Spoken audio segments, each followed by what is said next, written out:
Yo, yo, yo, welcome to another edition of the Geeky Bros podcast. I'm your boy Tactix. It's just Darcy. And this is Big Geek Umar. How y'all doing today? Good, man, especially after that episode of The Boys season finale. We got a lot to talk about today, and I'm still hyped off of that, man. Holy shite. So for the audience members, we as the Geeky Bros watched the season finale of The Boys literally we finished 10 minutes ago. And we also purposely for all of you did not talk about The Boys the last couple episodes, and so therefore we have like the second half of season 2 to discuss, and you guys get to be a part of it. So who wants to start off?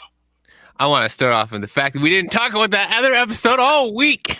I was dying all week, and we're like, no, we'll wait till we watch the finale. I'm like, no, I want to talk about this now. Is that why you didn't speak to me all week?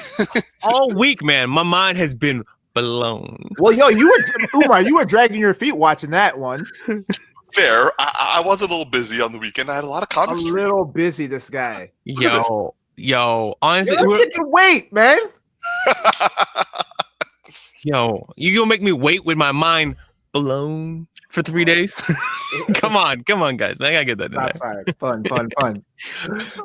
All right, so let's talk the last 2 episodes.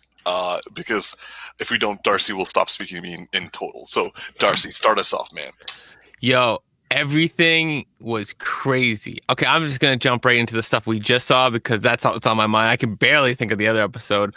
But first off, if y'all haven't seen the last episode of The Boys, I don't know what you did for the last week, but spoiler is coming your way. Just stop watching this show because, frankly, like this entire podcast is predominantly going to be The Boys season 2 finale. So you might as well just stop. Yeah. So first off, whatever the opposite of Hail Hydra is, or Nazis in this scenario, man, I just am so happy. It's gonna sound bad, but it seems Stormfront all broke up like that, like legs off. Her sitting there talking in German because when your body goes into shock, you'll go back to your first language, right? Like so she's just like talking in shock and all messed up.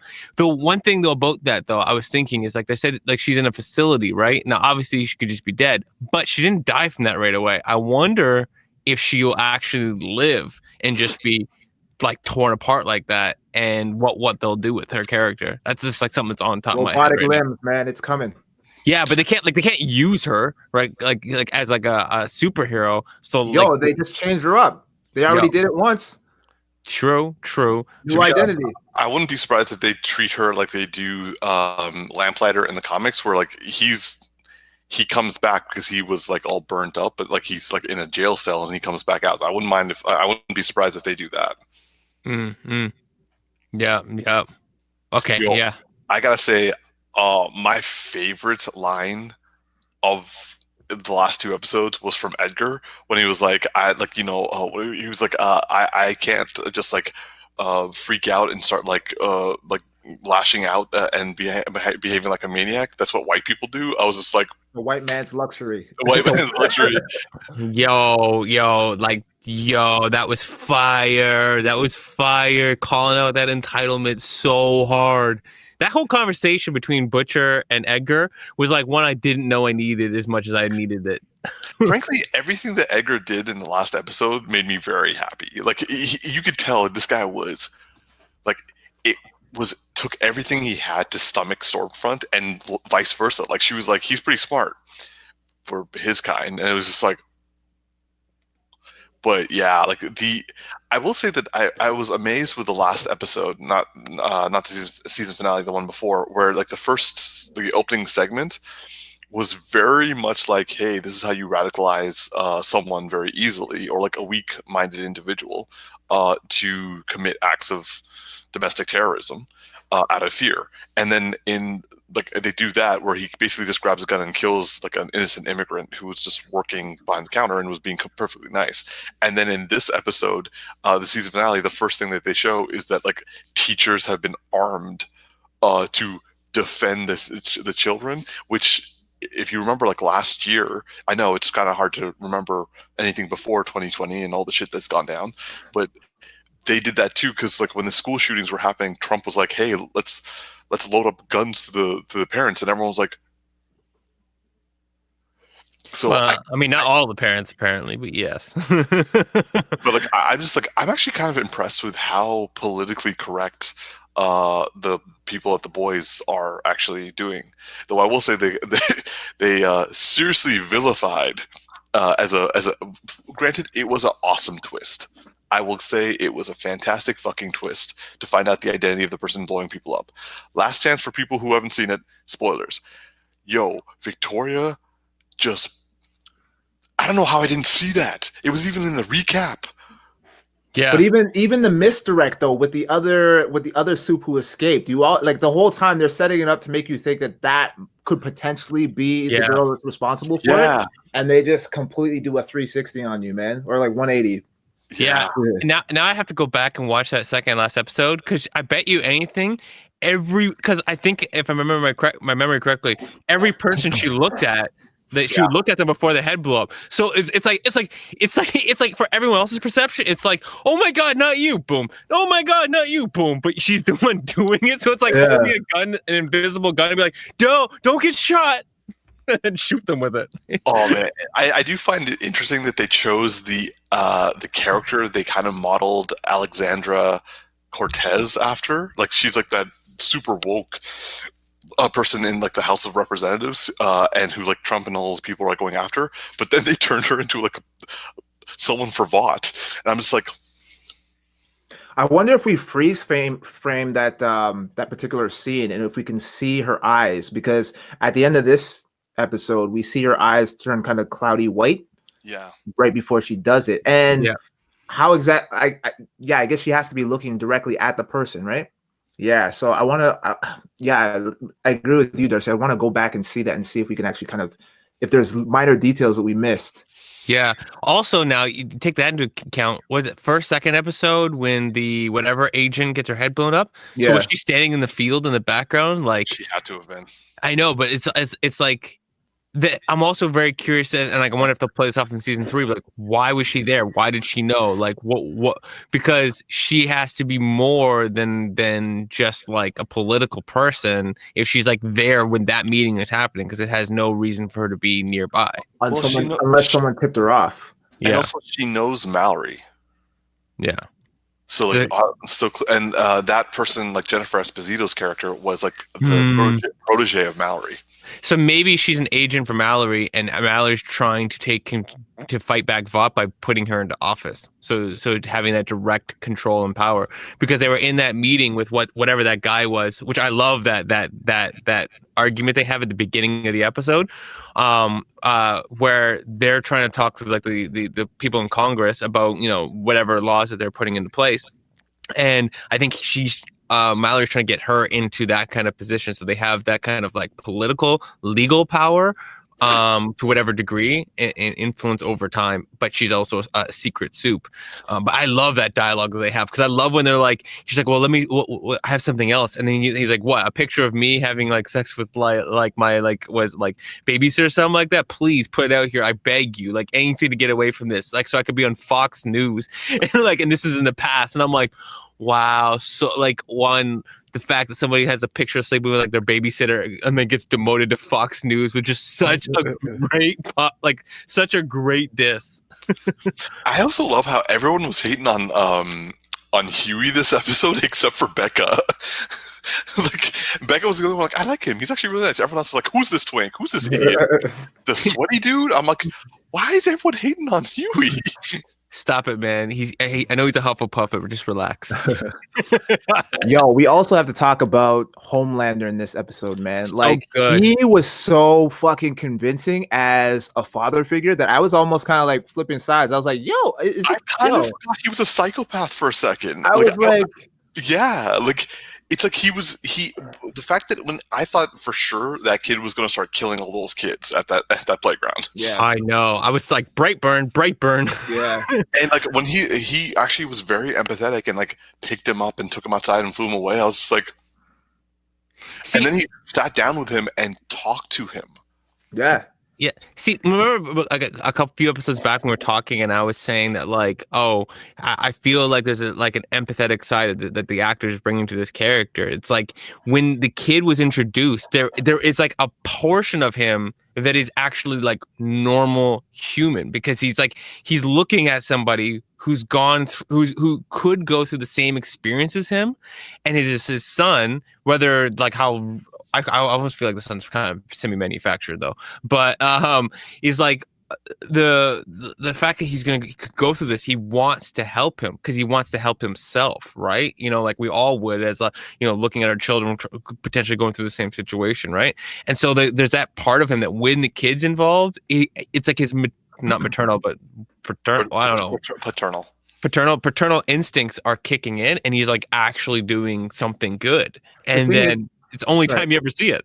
The thing is, I didn't get that until this episode. Like, I didn't feel that he really gave it. I felt like he was in it for his own selfish gain when he was like trying to coddle the kid and like trying to push him to kind of be a superhero, or like trying to like push him to kind of showcase his powers. It wasn't until this episode where you really start to get a sense of the empathetic nature behind like his motive, right? And so to be honest, I think that came out afterwards. I don't think it was there present in the first, because in first he was very much a man claiming his possession.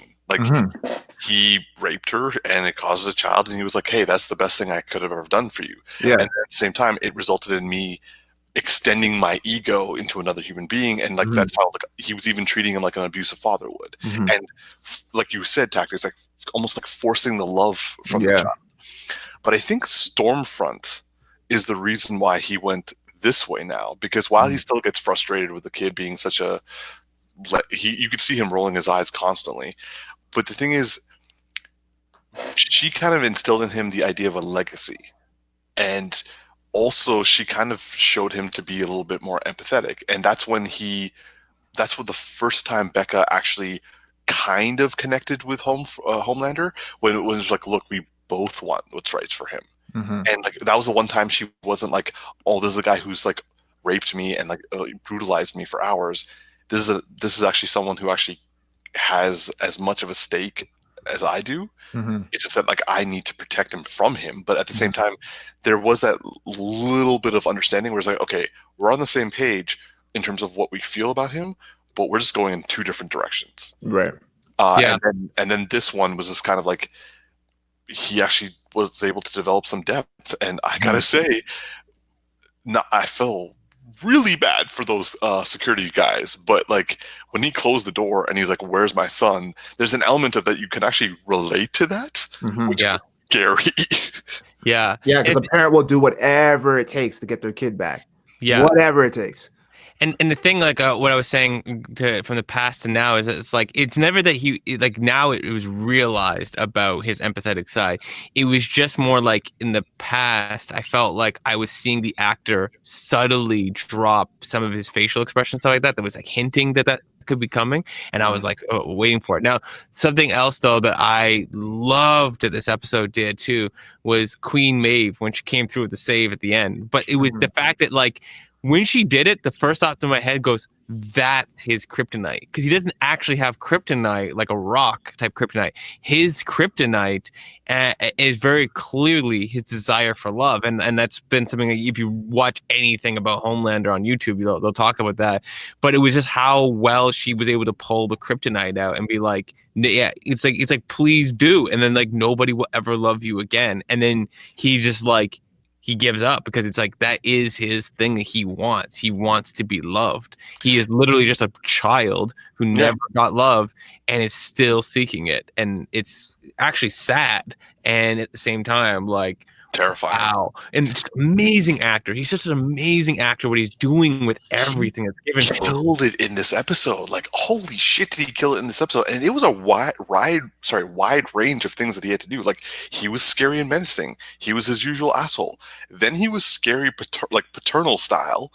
And then he was like empathetic somewhat.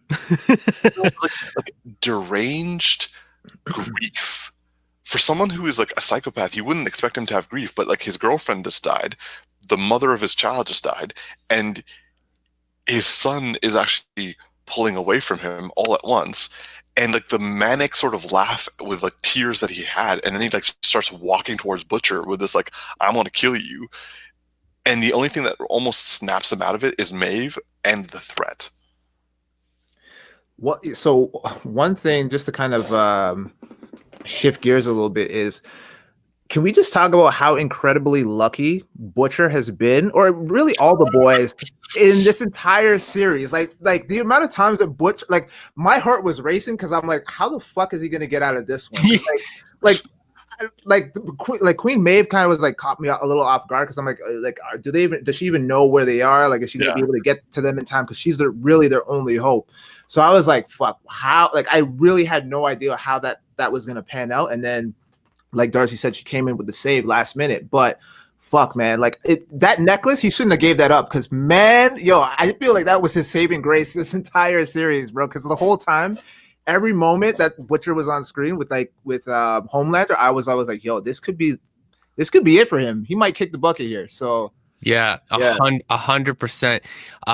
There was something that I had seen online that I also wanted to like hint at with the boys, which was mother's milk. So I had heard that he has minor superpowers, right? Yeah, I heard that too. He had some like V put into him or something like that, and something about drinking milk is actually what helps stimulate his specific milk. Though, did you read that? Yeah, I did. Okay, yeah. it's mother's milk. Yeah, mother's milk, but it stimulates a slight level of like, I think it's like a slight level of vulnerability. Like he's just a bit tougher than a normal human and a little bit stronger than a normal human, but like nothing that would fight up against any of these superheroes. But when that car flipped out, he just got out like it was nothing, and I was like, oh, that actually, I'm like, I don't know if that would come through in the show if it's just in the comics. And I'm like, no, I think it's coming through in the show because he got out of that thing like faster than the kid. And obviously because he's used to battle, right? But like he got out of that thing like, okay, yeah, cool. And then Rebecca was like, all like, looking fucked up. And then the kid was just like scared, right? Because I love how they're like, are you okay? It's like, you could drop a bomb on this kid, he'd probably be all right. He'll just be crying and freaked out. Like he's physically fine. Mm-hmm. Like, all right, I need to take a moment to just be like, so I want to diverge for a second. I have heard criticism from a wide variety of people when it comes to the Avengers when they had those moments where like the women kind of come in and like kick ass. And one of the things I've heard continuously is like it was so forced, it was undeserved, it was just completely unnecessary. I will say that the boys may have actually one up the Avengers. Oh yeah. In something that where the women kicked ass, it was hella earned and it was super deserved. And when Queen Maeve showed up and punched the hell out of Stormfront, I started clapping. Well, because they didn't get cheesy with it and like do the little superhero poise before like wrecking shop. You know what I mean? Like yeah. In the Avengers, like when it happened, like when you see it for the first time, you appreciate it because you're like, oh shit, shit's about to go down, right? But like upon like second viewing, when you watch that scene, it's kind of like, oh, okay, yeah, you can make an argument for it being kind of campy and on the cheesier side. But this was like my only critique with that scene was the shaky cam. But other than that, everything was like beautifully done. I will say I will claim nerd frustration on this one because I had postulated that Starlight would actually be the perfect antithesis to Stormfront because like she is able to absorb electricity and like shoot it back. I'm like, she could take Stormfront, but it turns out it wasn't to be true. So I was like, damn it. Either that or she just doesn't understand her own powers because she's always fought like burglars and just never really like actually done much with herself. Like, the Stormfront has way more battle experience just from age, right? Just literally like if she never practice how to fight, but she was married to a Nazi, so she did practice how to fight. Yeah. And Stormfront's like her powers are a little bit more scattered, so it's like actually like physical lightning, right? So I think with Starlight, because whatever she absorbs is a little bit more concentrated in like a particular area, so maybe that could be the reason why. But to finish up on the female team up thing, one thing I liked about this though is it made so much logical sense because I love when it cut to the guys and the guys are just standing there like they can't do anything. Yeah. Just like, I guess, Freddie said something like, I guess girls do get down or something like that, right? Get it done. Girls get it done. Get done, which is which is the like was it like Spice Girls like throwback like line. But one, it makes logical sense because the guys literally can't do anything. Like mother's milk might have like a tiny bit of something, but it's more like keep him from dying like slower than everybody else. Like that's pretty much all he would have. So it made total logical sense and it worked really well and it was awesome. And to just circle back on the Avengers piece, as much though as that scene could look forced 2 or 3 watchings, the one thing that's really amazing though about that female Avengers scene is that for a lot of young girls though, like when we watch something when we're young and shit's like cheesy but it means something to us when we'll get older and shit's still cheesy but it still means the same shit, so it's Absolutely. dope. I think it's like as much as like it might be cheesy on third watch, fuck those people, that shit meant something to somebody. Yeah. And honestly, like I love that scene, both in Infinity War when it was like Okoye and Black Widow, and like even more when like I was clapping like a motherfucker during that scene when I was in the theaters. So like but I do understand some people didn't like it and they felt it was forced, and you can make an argument for both sides. Basically. Exactly. Yeah. You cannot make an argument on the other side for this one. This one was just pure gem. What you got some toxic guys like, whoa, what about the guys? What are they gonna do? Walk in and get themselves broken? Like, what are they gonna do? They're literally too weak to handle. They made the right call, man. If I was in that guy group, I'd be like, no, they got it. They're good. Yeah, right? They did rush once, and what happened? They all they got blasted back. So I was like, she was like Palpatine electrocuting all of them and shit like that. And and this comes after Maeve. Basically, Maeve has been saving everyone for the last 2 episodes. Yeah. Like she saved Starlight against Black Noir, and it's not like she just comes in and like does like a big punch and then like she gets like taken down. She's actually smart in how she fights. She took out Black Noir by like holding him in place and putting like I forget what she gave him, but like it was full of nuts and then like butter, like candy bar or something. Yeah, and then like kicking, and she was ruthless. She kicked away his like EpiPen. Yeah, and then in this one, she just like comes in and knocks out, and then later on she does exactly what you were saying, Darcy. She brings out like a smart kryptonite maneuver. Yo, but the thing is though, once that kryptonite is like eliminated and Homelander is like able to kind of go nuts, that's going to be some scary shit. Because even just watching this guy like portray Homelander, I'm just like, like my heart literally races as if I'm like in the scene or like in that scenario, because it's like that's how good of an actor he is. Yeah, I'm just waiting for him to like go ham on one day, like laser everybody, like he did that one imagination he had. I think it was in last episode where he like imagined killing everybody with his laser. And I'm like, I'm waiting for that to actually happen because I feel like at some point the reveal is gonna happen, and it's like Homelander is not nice, and he's gonna like just take down a stadium, and you're like, oh. So like I'm not gonna lie, I expected Butcher to kill the kid. 100%. I expected that kid to die in this episode. I knew that. I knew. Could though. I don't think he could. Like he maybe could plan something really, really sinister, but I don't feel like Butcher would go out of his way to plan like some crazy ass sinister type things, like when they took out Translucent, and they like do something from the inside. And I feel like the kid is like, even though he has powers and maybe you could hurt him because he doesn't fully know how to use them, I still think he's gonna be super invulnerable. So like Butcher just can't like have an easy way to kill him. Yeah, I didn't think he was gonna kill him. I assumed that Becca was gonna die. I had a feeling that Stormfront was going to die. I didn't know by the hands of who, but I didn't think the kid was going to die.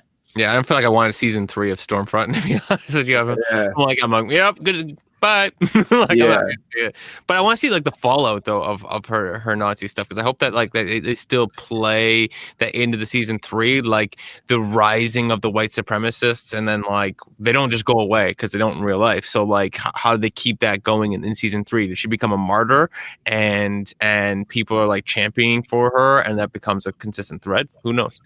I have to say, like her ability to spread bullshit was impressive. Like even when even she's going up against the people who literally leaked the information, and she's like lying to them. And I was just like, yo, you just can't stop yourself. Nah, 100%. I gotta say, A Train in the deep. Peace out, bitches. Oh man, A-Train keeps it 100 for what he wants, and the deep is like never gonna catch a break, man. I was watching. He I really know should. he shouldn't, but it's just like there's a pathetic side of him that is so sincere that I root for him. I can't lie, like I root for him a little bit. It's so bad, though, bro. I know, you know what I mean, but he's just that he's more pathetic than like the what's his name, Huey. Like he's more pathetic, like Yeah. and there's like a part of me that just wants him to like get a little bit of something, Just a little right? ahead, but But yeah, but I don't mean like anything serious, just like a little something. So he's like, oh, he feels all good. I know it's gonna get taken away, but I just want to feel like a moment of like redemption, and then just like wiped away. He's just so pathetic. For me, like his patheticness is like very much earned because his cruelty amongst women, and I love the fact that they don't stop bringing that up, because that's one thing that I've noticed in other shows. They kind of like, it happens, then there's fallout, and then they never talk about it again. Here, like even like Edgar was like, we can't really bring back someone who's like confessed to sexual assault, and also like even when he apologized in that ridiculous like manifesto style way to like Starlight, and she's like, get the fuck away from me, man.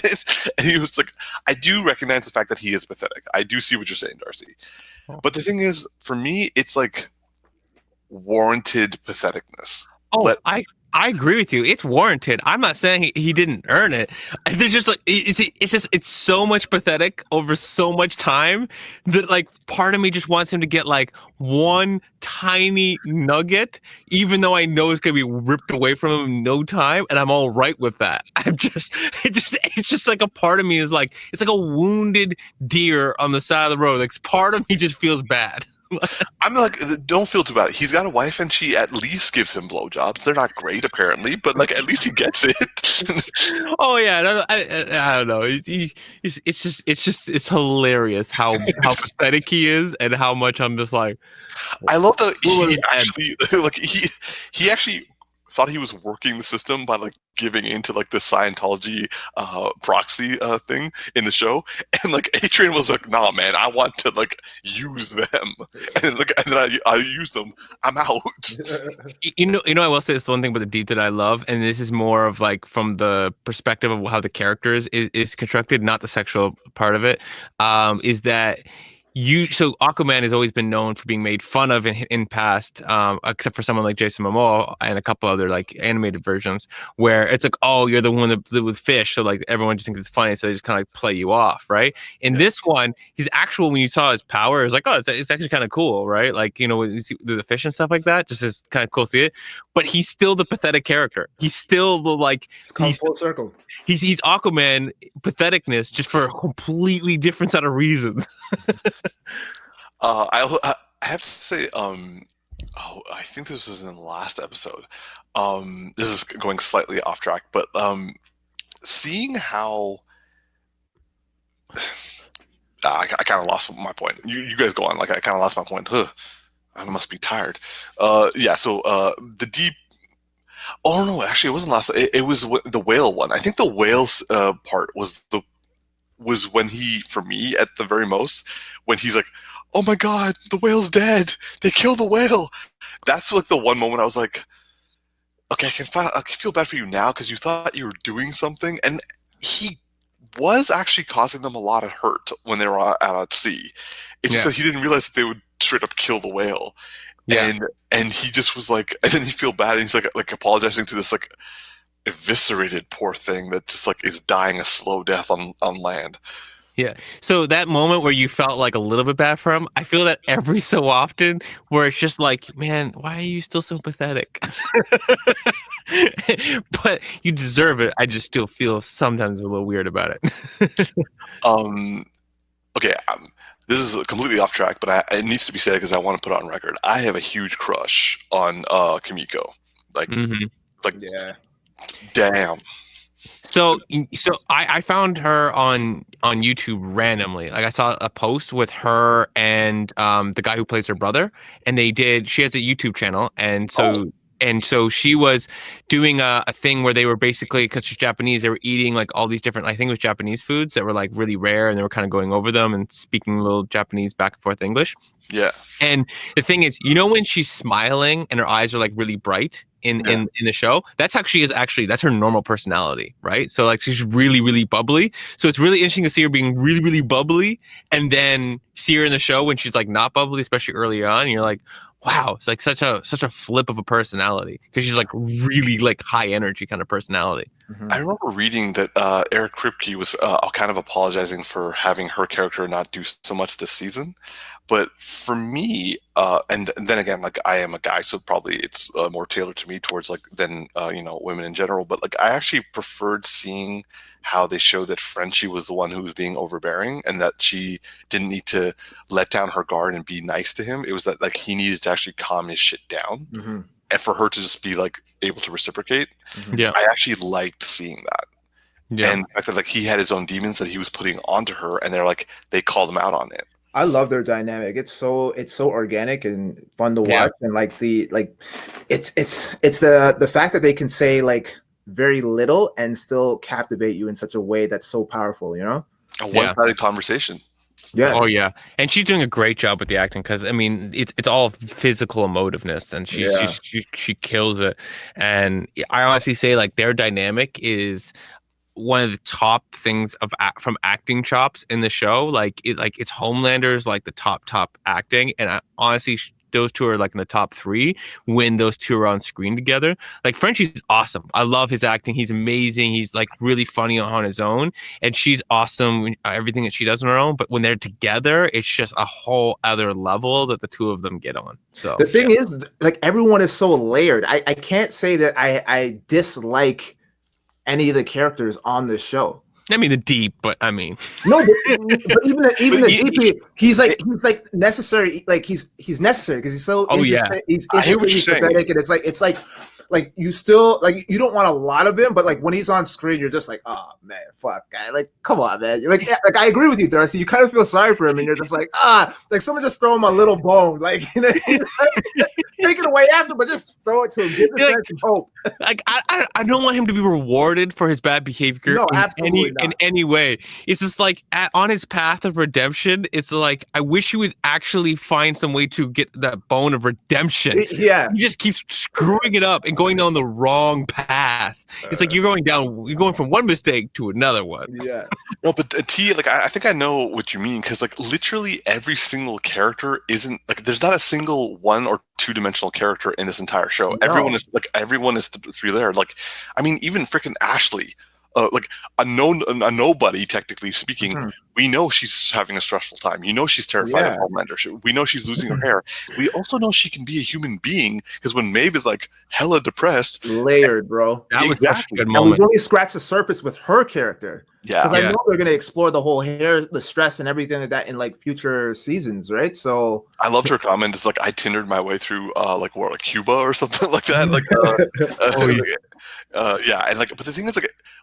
I actually love that scene a lot, because when Maeve, with one tear going down her face, just saying, "Can you be a human being for 1 second?" and she literally just gives her 1 second of humanity and then leaves. Yeah, that everything about I really actually like her character a lot. Like as much as I hate her character, I really like what the actor's bringing to it. She's fantastic. Yeah, I love that Maeve was the MVP too. Like she literally was like for the last 2 episodes, maybe even 3 episodes, and I loved her relationship with Elena, like especially how it ended, because that scene actually broke my heart a little bit, because she was just like, and it was interesting to see Elena actually take the blame. She's like, I can't live my life the way you've been living your life. Like I'm not strong enough, and you really kind of realize at that moment that then gets tied all the way to the season finale when Starlight goes to her for help, and it's like, I saved your life. What more do you want from me? Get the hell out. And you're like, you feel that, because she's like, literally, she has nothing left. Yeah. You know, the thing is, Maeve hasn't been one of my favorite characters. Yeah, I'm not like a hater, but I actually the thing is for not being my favorite character, she's done so much in the latter part of the season that it's been amazing, and I've loved it. It's not that like I dislike her particularly. I just haven't. There's just I don't know. Yeah, I haven't connected with her as much. And there's so many, as everyone says, like there's so many amazing characters to connect with that one that we haven't seen in a while that I want just for like 2 seconds is Simon Pegg. I just want him again. I want him in like the most pathetic way possible, and just like and that's it. Like, oh, you know what I really want? I want a scene where both of the parents for Huey and Starlight have to come together. No, not like dating. Relax, Umar. I just mean like the interaction of the stupidity, like of Simon Pegg's character and Starlight's mom, just like the complete stupidity of the interaction of the patheticness versus the patheticness, just to laugh one time before the show's done. Like, and it could be like a minute and a half, and that's all I need. Honestly, okay. If I think I would enjoy that moment myself, because like especially if it's like Starlight and Huey's wedding, and like Huey's talking with them, and they're all like kind of getting along, and Starlight's next to Maeve, and Maeve's just like, really? I don't need a wedding level. I just need like something stupid, like they're on a date or something, and like they both end up showing up stupidly, and it's like she's like annoying her mom, and then he runs into the father, and it's like why? And then it's just like no, like they're just doing some stupid thing, like oh nice to meet you, no, just get them out of here, like just something like really fast. I just like those two are just hilarious when they're on screen. I have to say I loved the boys' interaction with Becca. That was awesome. Of course you would. They were the whole boys acted like you in the background. Well, it's nice to see that Frenchie and even Kimiko, like everyone, like Kimiko, like makes a seat for her, and like didn't like Mother's Milk bring her food or like a drink or something like that. By the way, what is their hate? Like, don't get me wrong, I don't like Fresca. But why is everyone hating on Fresca right now? So apparently that was just like a gag. There's no significance to the drink. They just thought it would be funny, and they put it in there. Sure. Yeah. I also wouldn't be surprised that Fresca is probably just one of their main sponsors, so they need product placement. So they've just like found all these. But of all drinks, Fresca. But I think it's part Who of the fuck even drinks that? Like I feel they may have put something in Fresca. What do you mean? The show? The church. Because like, look, Edgar didn't take the Fresca. Remember, he didn't want to touch it. Yeah, and he dissed it. Yeah. I think you're right with that, but I also feel like because I just know from like TV and movies and stuff like that, you don't use brand names because there's all these legal problems, right? So if they just use the brand name as a joke, like they could get in a lot of trouble if Fresco was upset with them, right? Or the parent company, which is probably Coke or Pepsi, and so they would get in a lot of trouble, right? So they probably just were like getting sponsorship with one beverage company or the other, and they figured out which product would be the best because you have this like ridiculous cult church. And like Taka said, like who drinks Fresca? But that's kind of how it would line up. You wouldn't choose something like have a Coke, because then it would just it wouldn't come off the same way. But Fresca is all like kind of weird and whatever, right? Yeah, so, all three of us are like, yeah. But yeah, can you imagine like have a Mountain Dew? You'd be like, you just think you would just be like, okay, cool. Like you wouldn't take it as whatever, right? But this like light, airy cult that's supposed to be all like about enlightenment, Fresca, right? Like it's that kind of association that works. Oh, oddly enough, I don't know how this brought my memory back, but we need to talk about Black Noir for a second. Oh yes. Okay, so all my theories about him just went out the freaking window, and I may have a new one. Okay.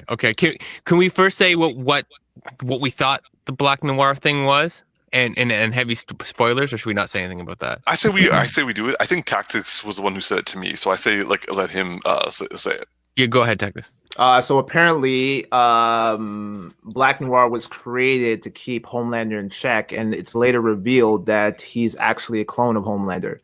And he was the one doing all the shit. Yeah, he was the one in the comics, right? In the comics, yeah. So but he's Edgar's clone. That's what I think. Ooh. I think and that's why Edgar has all the control over him, and why he doesn't speak.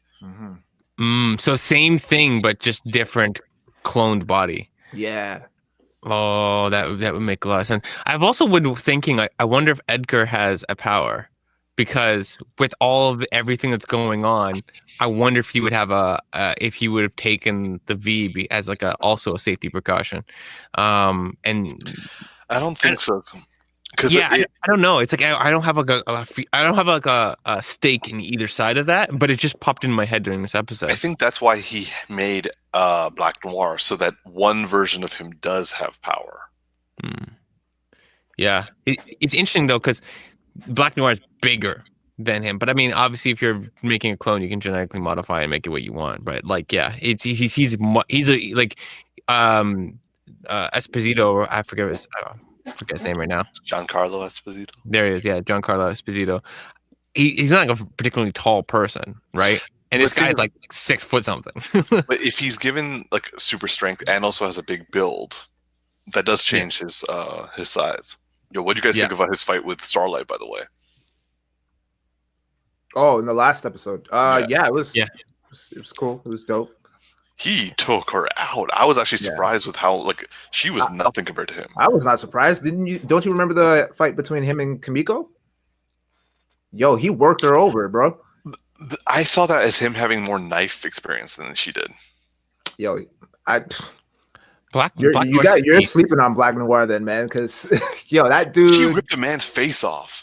Who? Oh no, sorry, that was Kimiko. Never mind. Yeah, how did you forget that? I got my fights confused because I thought you were talking about Kimiko for a second, but you were talking about. That's forever ingrained in my mind. I've never seen some shit like that before, and I don't watch horror movies. I've never seen a person get their face ripped off clean like that. Yeah, I know. That was just like, yeah, like I'm like, would that happen? Is it like that? No, like, definitely not. Like, there's no way you can get a clean rip like that, bro. No, I know, but it was just kind of like, it was like super clean.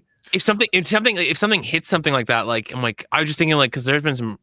My mom's a nurse, and I've seen some like heard of some medical stuff that's like really like would surprise the hell out of you what your body can do if it's torn up, and it's like I'm like I saw that and I was just like, like my brain was just like contemplating too much about it. Yeah. So like that is a good one because like the thing that's like I saw that as he had knives on her and that's why she lost that fight. But now that I think about it, he's a lot stronger than her because even though as strong as she is, she wasn't able to do much to Stormfront. And Starlight, she does have some like fighting ability, she's more like just like someone she's a brawler, right? Yeah. So I knew how that fight was gonna go. Like she was gonna get her ass whooped.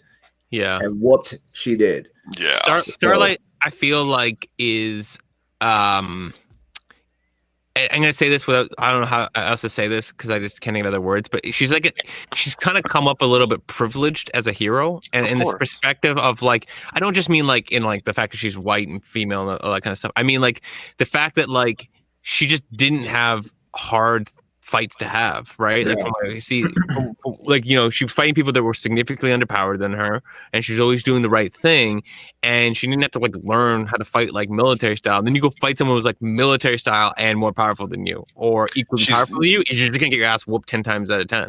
100%. She's like I completely agree. She's not used to facing people either at her level or higher, and she has never had to think to fight at a higher level with people that like she's never pushed her limits in terms of people that are more superior.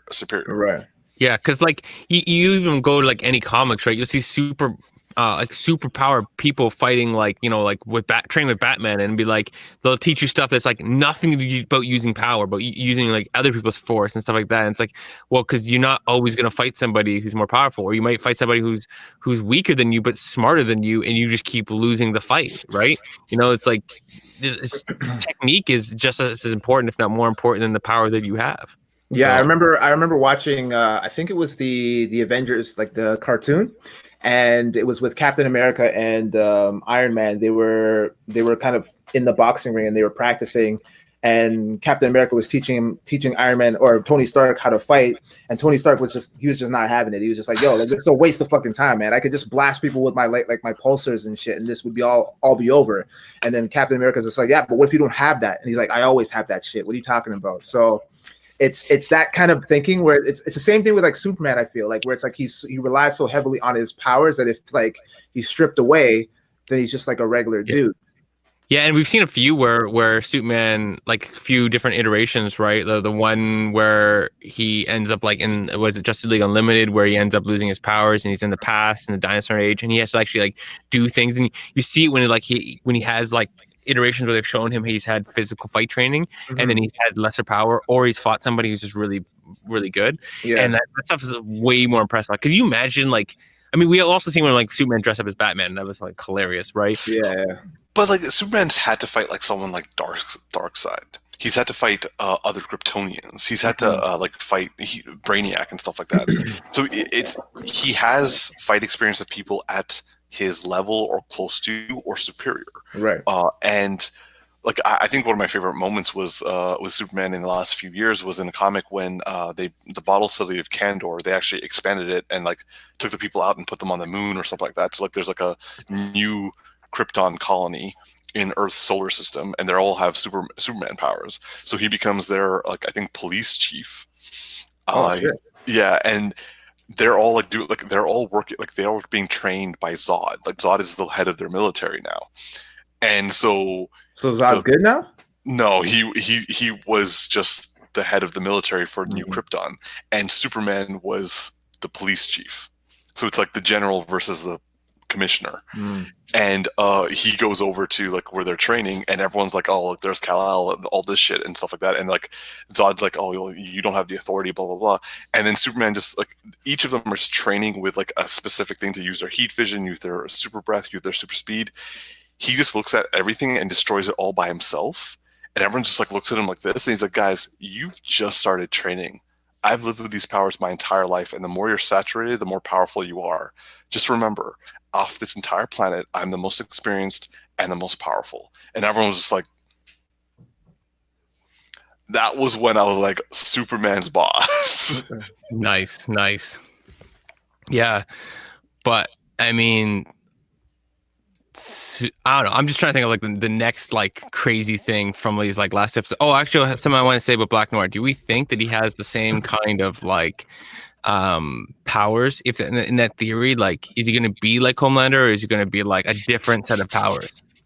All bets are off now, man. I don't know where it could go, because I was really under the impression that was Homelander, because they were kind of setting up little nuggets, like we already alluded to it, like in previous podcast episodes, where the seven are all meeting in the Vought headquarters, and like Homelander is giving shit to all the team members except for Black Noir. He's just like, Black Noir, no, you're good, you're great.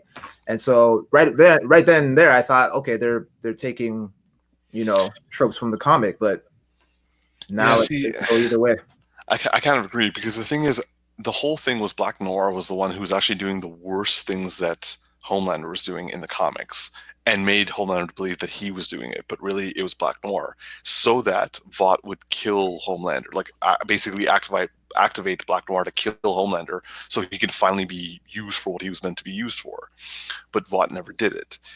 Here, it's like he's now been turned into Edgar's assassin. And all the things that Homelander did are actually, they're sticking to Homelander being like the main villain, which kind of makes you wonder how they're going to make all that work. And now also, I think the whole fact that they have Huey working for this like that undercover soup Victoria, I think Newman, is meant for the next conflict, because clearly Vought wants someone in the White House, and she is the closest person to get that done. So if Huey finds out that she's actually dirty, then he has to go back to Butcher, and then that's where the new conflict is going to come. Because like the season ended on like pretty much like everything tied up in that Rosie Bush. Yeah. Rosie. I forgot this. Yeah. Wow, you just failed. You just failed that. I failed that so bad. Talking about foreshadowing, Huey's mom, right? Like, I don't even know if at all, but up to this point, that we didn't know she wasn't dead. We all assumed it. I feel like I assumed it, just like Starlight. And then she's like, "Oh, sorry for your I'm saying all this stuff, and like your mom's," and he's like, "My mom's not dead." And then I think I knew that because I rewatched the first season recently. Interesting, but the whole like how she just disappeared. I'm like, yo, she has got to be related to something. Like she's got to be related to something superhero something. And I wonder if we'll find out as to why, like, the Simon Pegg character is so like broken. Yeah, because maybe he knows something that's related to the superhero and why he's like always trying to was talking to Huey in the first season, like, oh, just accept the money and like just like whatever, like don't get involved. Like if he's trying to be like, don't get involved in the superhero stuff, but he's so broken, he's just pathetic and he can't can't even speak up enough to do anything. Because like if she is like that, like involved in something, then why would he be so weak and why would she be with him? Or, I'm waiting to find out her character is like something crazy. Yeah, we still don't know what happened to the escapee. Like, did she just like piss off somewhere? Like the bald, yeah, we don't know what happened to her. We don't know. We haven't seen. Have we seen Mother's Milk's wife? Yeah, they kept her out of that one. They just showed the kid. So there's that as well. We don't like. Do we know what's going to happen with the kid? Like, I know he's going with. I think actually they're going to get rid of the kid entirely. Like, I don't think he's going to be like, he'll probably be something at the end, because remember, he's like, the kid died very soon after Becca died. Well, the baby killed. Yeah, in the comics, the baby basically burned itself out of her body, and then Butcher killed the baby. Yeah, but they're not following the comics all that exactly anymore, right? Yeah, so I can see this. Which I like because it gets rid of the spoilers. Yeah. Yeah, I would say that like they're probably gonna. I think that that's the end of that story until it comes back like near the end or something like that. Yeah, like a final showdown or something. Yeah. But, either that or like they'll find some way to use him in the middle and then have him burn out. But he's a character, like if you have him around all the time, then you basically have two of the same characters in terms of power, and then it creates like, how do you write this situation? How do you write that situation? But I also thought that like, I thought there might be a showdown when it came a couple of times at the end, but I thought there might be a showdown between the son and the father, between Homelander and his son. Especially when it came down to like that Butcher scene, I'm like, how are they gonna get out of this? Like, maybe the kid is gonna do something, but I'm like, nah, the kid's too terrified now after like just like cutting his mother's jugular. So like he's not gonna use that power anytime soon. So I'm like, I don't know what's gonna happen here. And also, there's one thing I just realized. So the 7 are currently the 4, because it's A-Train, Starlight, Queen Maeve, and Homelander. So they need 3 more people. Yeah. So going back to the rumor that what's his name from Supernatural have been casted, I wonder if he'll show up next season as one of the 7. They may cast him as that. I think they're casting him at like basically like a Captain America. Yeah, like who apparently in the comics he and Homelander. Oh, interesting. Basically, he's Homelander's prison bitch. Got you. I could totally see that happening with this character too. Like he seems like he'll go any which way. But yeah, I want to put money on that's gonna happen, because like it was rumored that he was being casted for something and that he didn't even show up in this season. And I think they showed like a statue or something or something related to him. So I think that he'll pop up in the next season. And like if they cast him as a character, he's such a big draw himself, just because of that Supernatural crowd is through. Like I've never really watched Supernatural. I've seen like 2 or 3. I saw 1 season. Yeah. Like my woman's seen it. Like I saw her, I've caught her watching it a few times, and like that is like a very like there's a diehard fan base behind that show, and so if he's cast and he's not like a significant character, I feel like they'll be a little disappointed. So I'm sure they'll cast him as a significant character, and it'd be a great transition too after like leaving Supernatural and then going to this show. Like it's just like good paychecks for you all around, man. I gotta say this: Amazon is not playing. Like they are like, aside from the fact that they have a Lord of the Rings TV series coming out, which is apparently the most expensive production ever. They also have this show, which in the final season, the final scene when I was laughing so hard when Homelander is like jerking off to the city, that was cut out of the first season. The studio wouldn't let them do it.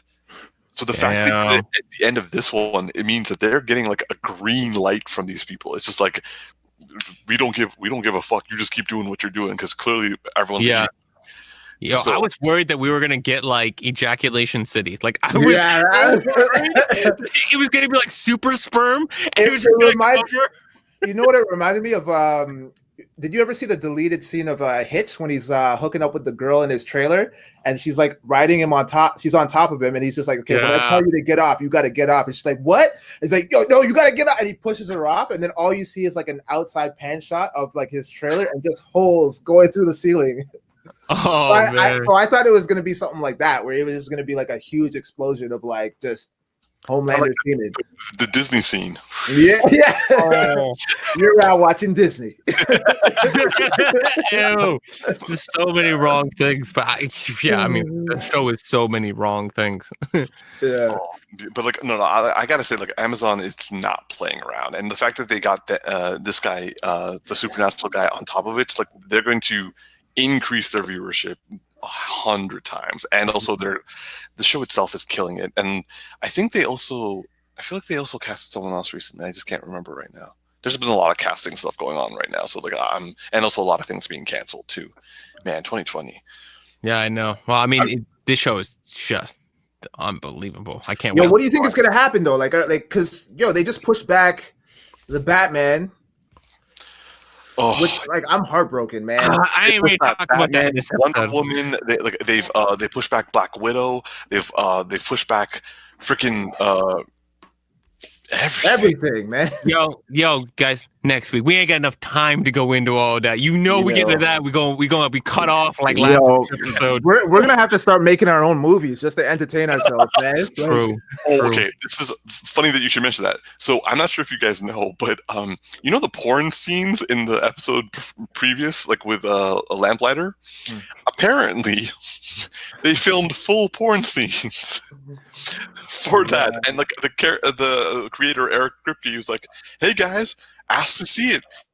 We can put it like we can make a DVD for it, or we can put it in like the special features of the DVD." Wait, so they filmed like a full on like scene, sex. It was a porn scene. You know what's gonna happen. You know what's gonna happen is that it's gonna go on Pornhub. Yeah, it's gonna be like they're gonna start dropping exclusive content in all these random places because they have a whole world, right? So if they're smart, they'll like make this content and release it on this network. Release this content, release on this network. Next thing you know, it's like exclusive, like The Boys on Pornhub.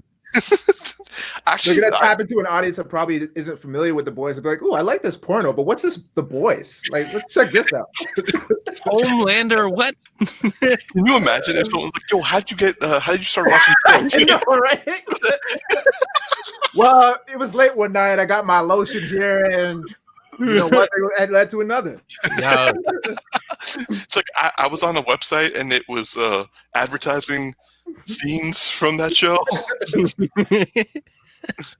Oh, it's still wrong.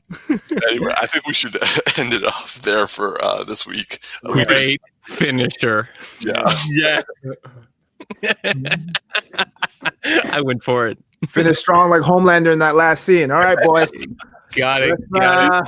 Disney's completion. All right, everybody. This has been another edition of the Geeky Bros podcast. I'm your boy Tactix. Yeah, this is just Darcy. And this is Big Geek Umar. Live long and prosper, everyone. Like and subscribe.